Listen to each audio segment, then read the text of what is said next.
Hello, hello. Welcome back to Loki's Librarian. If you are new here, welcome. I am your librarian, Katrina, and this is where I am reading through the enormous library of books you see behind me, and then I give you a quick synopsis and I tell you what I think about it.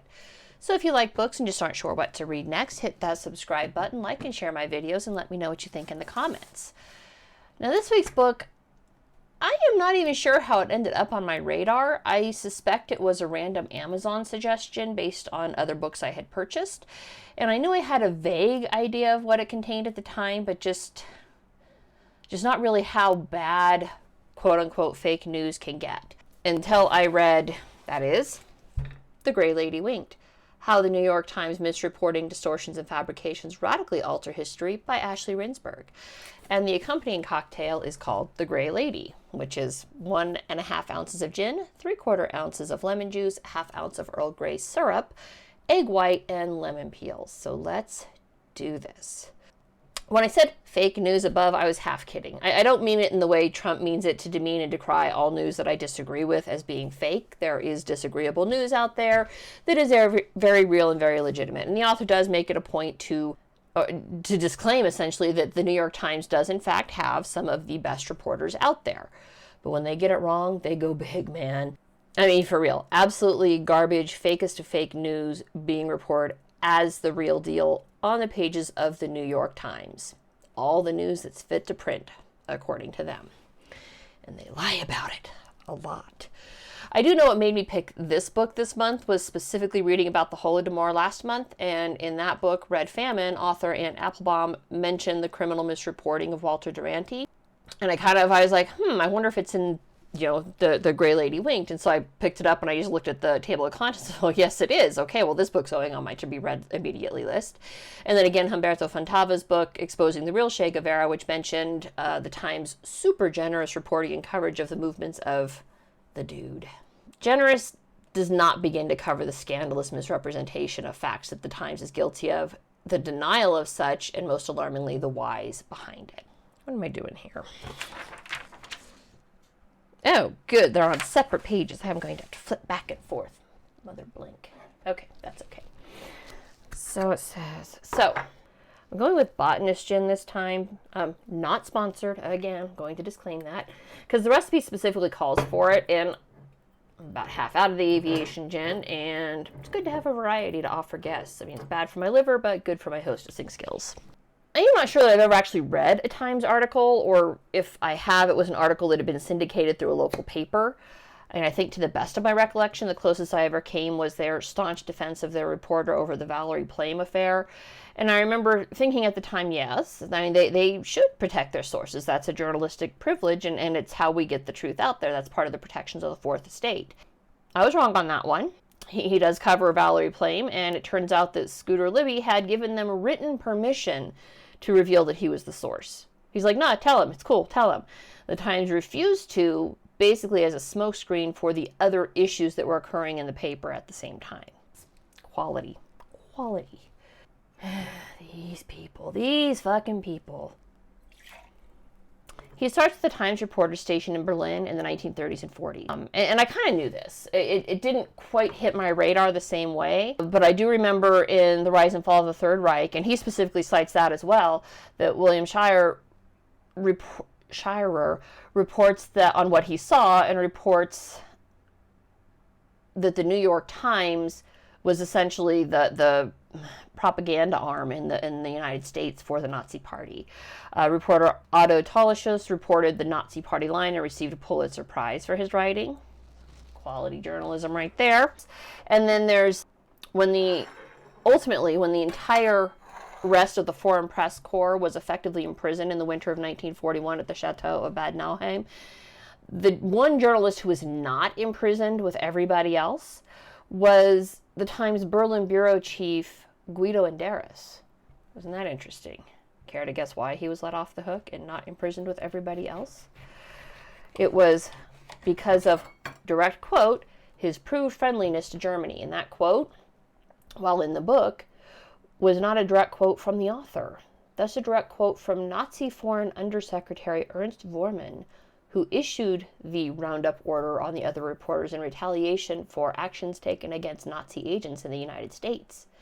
And he specifically told them not to round up Guido because of his proved friendliness. Solid. Solid.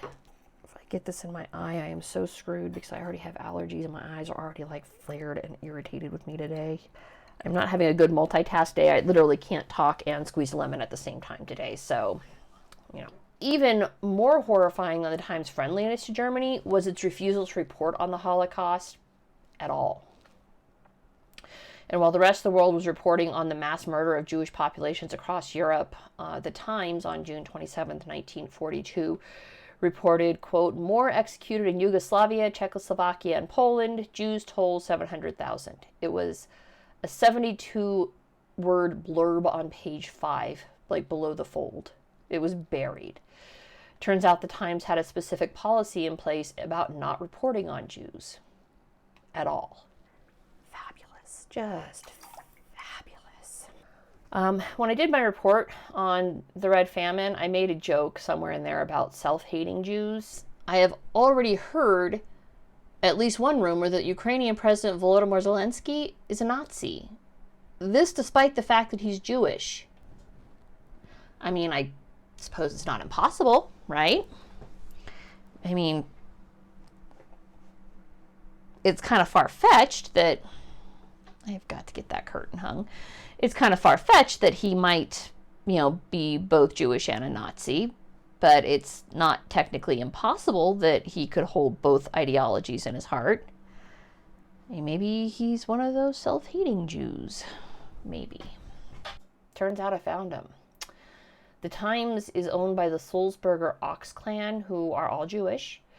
Nothing against the Jewish faith or community, but I do believe this desire to downplay their own heritage, basically ascribing Judaism as nothing more than a religion, while denying the deep cultural roots of the faith, contributed to their bizarre reporting policies.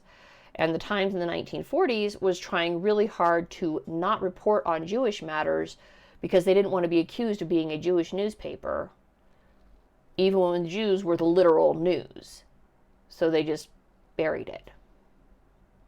But at that same time, the family daughter married, and her wedding received a big write-up in the Times. I mean, a mere 72 words were dedicated to the tragedy, while they did like a half-page spread on her wedding and what the bride wore and how all the bridesmaids were dressed. So the Earl Grey syrup is something you have to make for yourself. The recipe for it's included in the recipe, and I'll also include it on my blurb in the comments. And what's really fun is it says a half ounce of egg white. I don't know how you're supposed to separate out a half ounce of something that basically has the consistency of snot. I myself am just going to include an egg white and hope that it's not too much egg white. So, I mean, it could be too much egg white. We'll see. Come on, crack, you little bastard. Yeah, that's probably as good as I'm going to get. Consistency of snot. Rindsberg does cover Duranty's reporting on the Holodomor, or rather, lack of reporting, for which he also received a Pulitzer Prize. Duranty is the reporter who received the prized interview with Stalin, and he reported what Stalin wanted the world to hear. Nothing about the Ukraine, nothing about the gulags, nothing about the famines within Russia proper, or the secret police, the roundups, just strict party line reporting. Lid on here. First you dry shake it, which means no ice. Then you add ice and shake it again. Super sexy. We're supposed to get some lemon peel.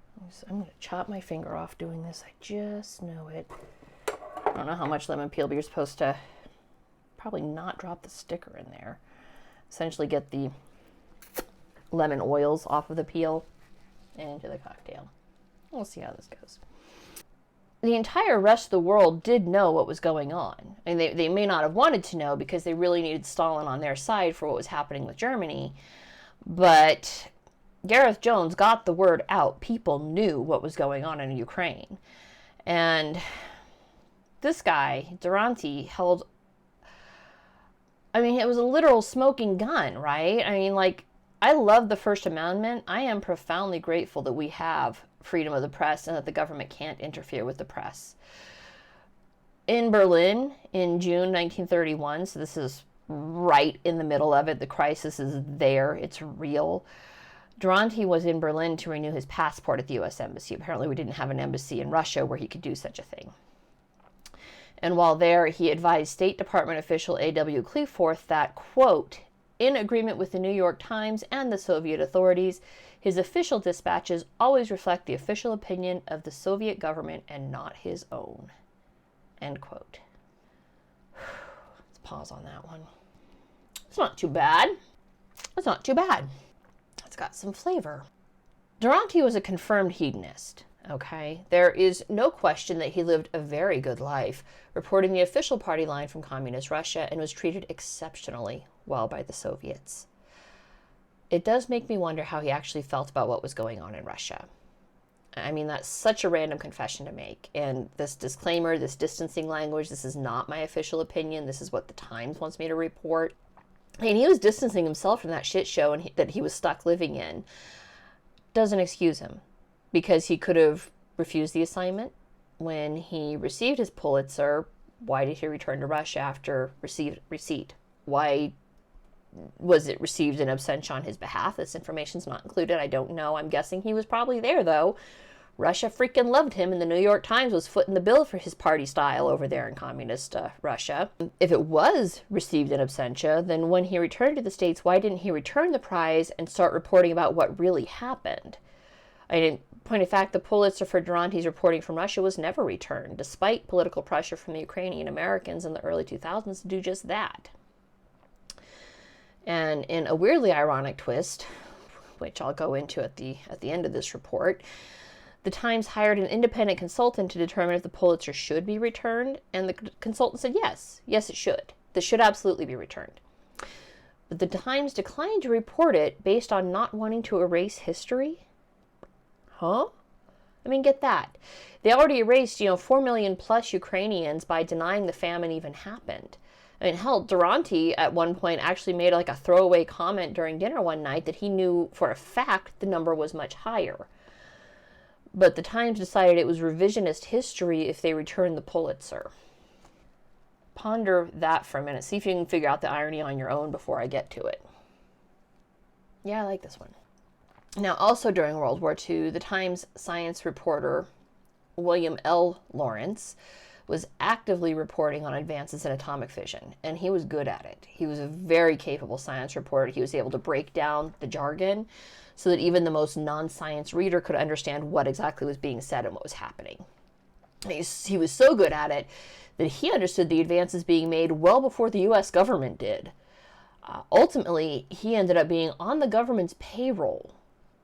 Nice, right? I think it was Department of Defense.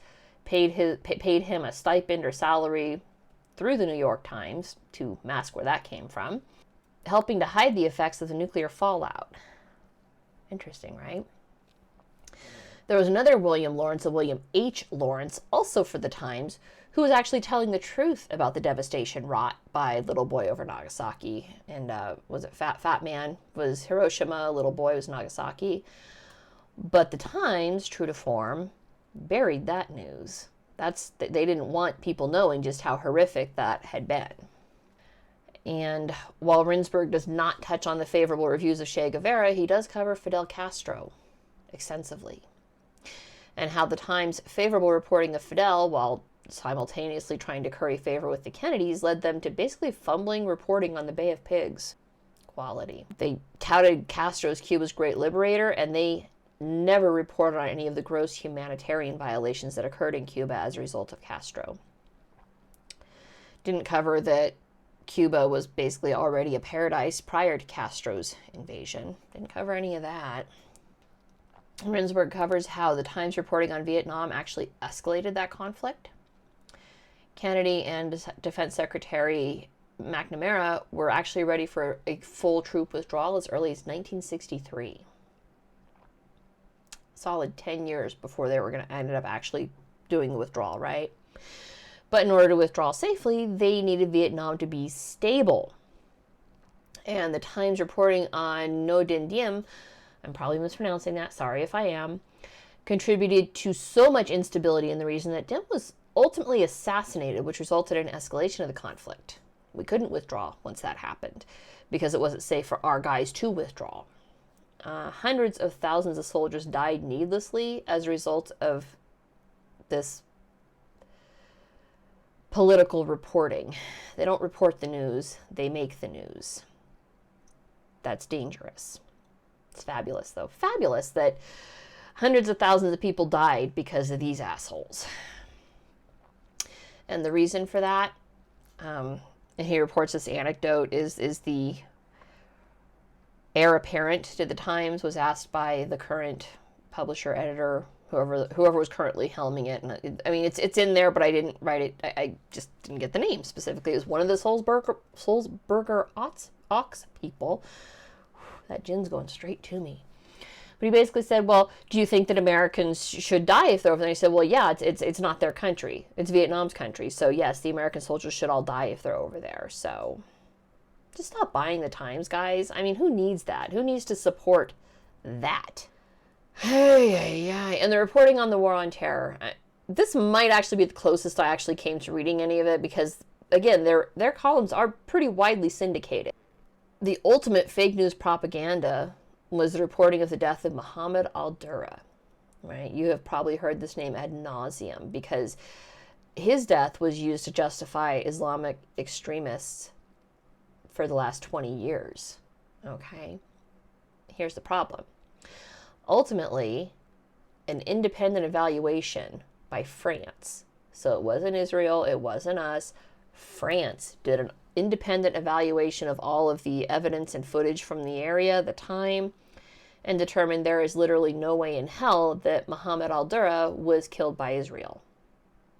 Bullets had to have come from his side. So he's been a propaganda... That's assuming he's even dead. I think he is, all right. I don't think that kind of grief can be faked, but I think it can be manipulated. And sure as shit was.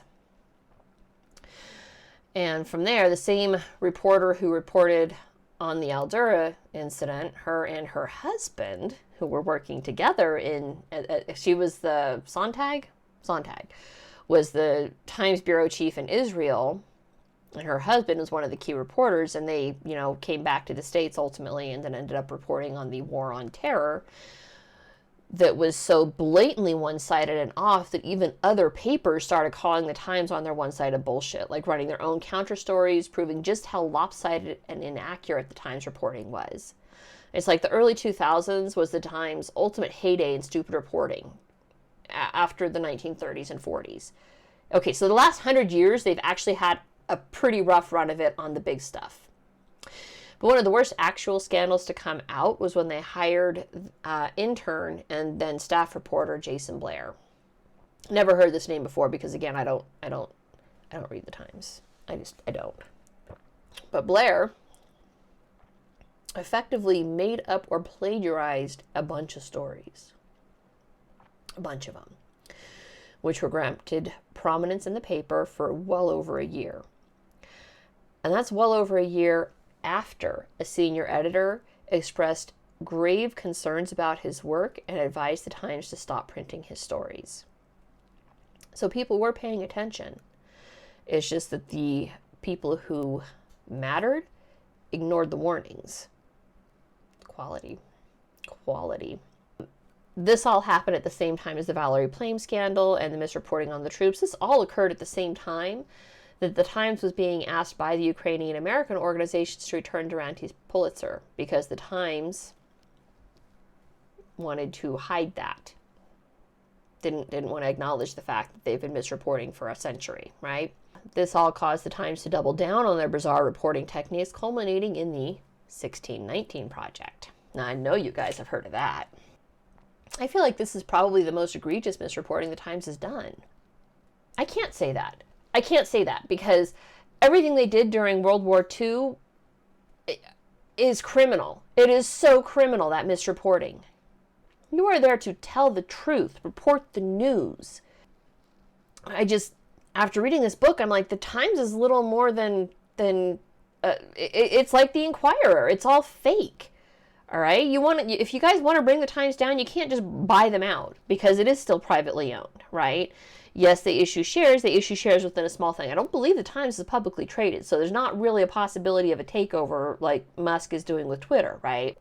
If you want to bring the Times down, you gotta cancel your subscription, all right? They lose enough subscribers, and they'll probably get a bailout from the government because crony capitalism, right? That's pretty much how these assholes operate. But ultimately, they'll fail if people stop buying them. All right? Vote with your dollars, guys. It's effective. So, the 1619 Project. Remember earlier in this video when I said the Times refused to return Duranty's Pulitzer because that would be revisionist history if they returned the Pulitzer? And the Times is A-OK on revising history. And if it tells the narrative it wants told, that is. Right? That's the narrative they want told. They were fine with revising what was happening in the Ukraine and reporting the Nazi party line. That's the story they wanted told. The Nazis were A-OK. That the socialists weren't murdering their people in numbers far greater than the Nazis could even dream of. I seriously despise the Times. Marxist revisionist history is very much the narrative the Times once told. That's exactly the story the Times once told. And it continues to push and rewrite U.S. history badly. So badly that historians across the world reacted to this garbage. I mean, viscerally, loudly. They wrote letters. And I mean, and I am an amateur historian, right? I mean, I'm reading a shit ton of books, but I am by no means specializing in any one era. I have not read the 1619 Project because I knew it was brain cancer. I knew this was garbage. And that belief has been borne out by the response from actual historians.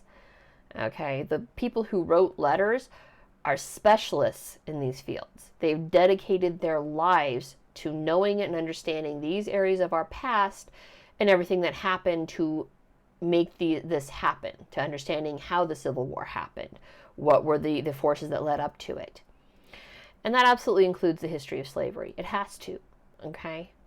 I mean, hell, the historians the Times hired as consultants on the project said, this is garbage. What you are writing is not supported by facts.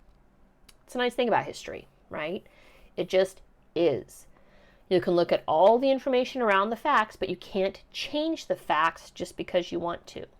Last year, when I reviewed Jack Weatherford's Genghis Khan and the Making of the Modern World, is a perfect example of history well done. I mean, he never denied that Genghis Khan was brutal. He was a brutal warlord. He never denied that Genghis Khan would roll over a place and basically leave it dead to a man.